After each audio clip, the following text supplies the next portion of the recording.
मृत्यु दंड कैसे कि सुकरात को जहर का प्याला फलानी दिन को फलानी जगह पर पिलाना पड़े। सुकरात के मित्र जो शिष्य थे वे मृत्यु के दिन नजीक आने की छूट छाट लेकर आए। वे आंसू बहा रहे, रो रहे। सुकरात कहते, पागलों क्यों रोते हो, मैं थोड़े मरने वाला हूं। जो जन्मा है वो मरेगा। चिदानंद रूप शिवोहम शिवोहम, मैं आकाश से भी सूक्ष्म सच्चिदानंद स्वरूप आत्मा, मैं कैसे मरूंगा। पाया होगा उस भारत के ब्रह्म ज्ञानियों जैसा ज्ञान महात्मा सुकरात ने। धन है वे, मंसूर धन्य है, सूली पे चढ़ रहे हैं। धर्मांध लोगों ने कहा कि मंसूर तुम अनहक मत कहो, अनहक कह दो, मैं ब्रह्म हूं, मैं खुदा हूं, ऐसा मत कहो, खुदा है ऐसा कहो। मंसूर ने कहा अब ये झूठ नहीं बोला जा सकता है। बोले तुझे सूली पे चढ़ा देंगे। बोले सूली पे चढ़ना कबूल है इस शरीर का, लेकिन अपने आत्मा का, अपने उस अनहक का अनादर करना मुझे कबूल नहीं है।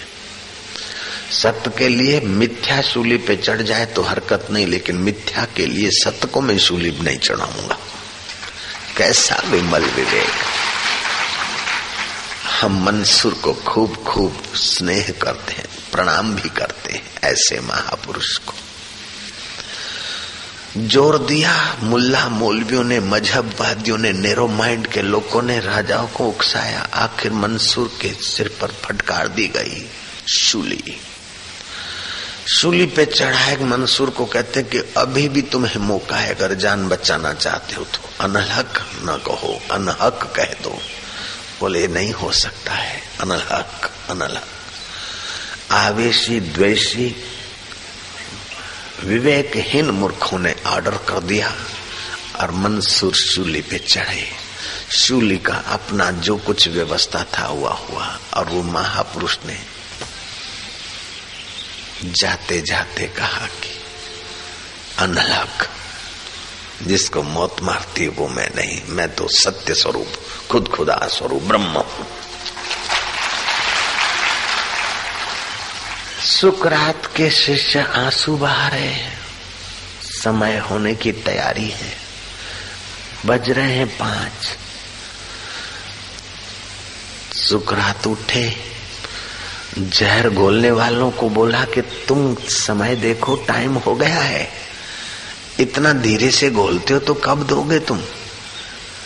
उन्होंने कहा कि अजीब इंसान हो, हम तो चाहते कि तुम्हारा जैसा नेक इंसान थोड़े श्वास और ले ले, इसलिए हम जानबूझकर स्लो काम कर रहे हैं, धीरे कर रहे हैं। 10-5 श्वास और जी लो तुम। सुकरात ने कहा नहीं नहीं, हम 10-5 श्वास क्या जिएंगे, हमारी तो मौत ही नहीं होती भैया। जिसका जन्म हुआ था वो मरेगा।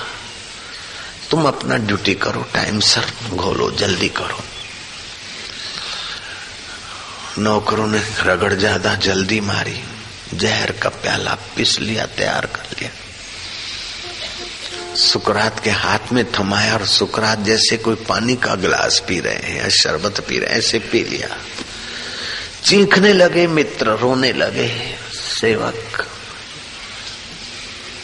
सुकरात लेट गए, बोले चीखने का वक्त नहीं है पागलों, ये रोने का वक्त नहीं है। जो जीवन भर ये ताबूत तुम्हें नहीं सिखा सका, वो अभी प्रैक्टिकल प्रयोग से तुम्हें सिखा रहा है। सुनो, अब ये शरीर के अवयव मर रहे हैं, पैर ठंडे हो गए, पैरों तक की चेतना समेटी गई है, अब घुटनों तक आ गया इसका असर, अब साथल तक आ गए, जांघों तक आ गया, अब जांघों से ऊपर चला है इसका प्रभाव। अब ये मरोट रहा है जीवनी शक्ति को, शरीर की जीवनी शक्ति को, इस यंत्र को मरोट रहा है। ये मेरा यंत्र अब खलास होने की तैयारी है, मेरा यंत्र खलास होने की तैयारी है। ऐसे मैंने यंत्र पा कर छोड़ दिए जिनकी गिनती हो नहीं सकती।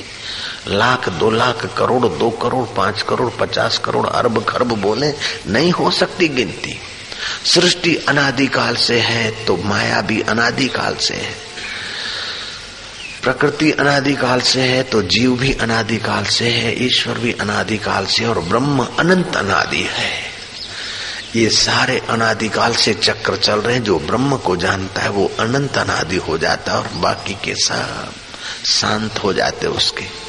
आज ये सारे अनादि शांत हो गए और मैं अनंत अनादि हो रहा हूं और तुम रो रहे हो। देखो ये अनादि चक्र अब पूरा हो रहा है। अब हम दोबारा न जन्मेंगे न मरेंगे। हम ब्रह्मा होकर सृष्टि करेंगे, विष्णु होकर पालन करेंगे, खुदा होकर सबके दिल में व्यापे रहेंगे। देखो मृत्यु किसकी होती है? शरीर की मृत्यु हो रही है और मैं उसे देख रहा हूं। पागल हूं मैं, नहीं मर रहा हूं, तुम मुझे मरता हुआ समझ रहे हो। जीवन भर मेरा यही संदेश था, अब कम से कम भक्ति छोड़ो, मौत के समय तो ये मान लो, विवेक जगाओ कि तुम भी वही हो जो मैं हूं। तुलसी हरि गुरु करुणा बिना विमल विवेक न होई, बिनु विवेक संसार घोर निधि पार न पावई कोई।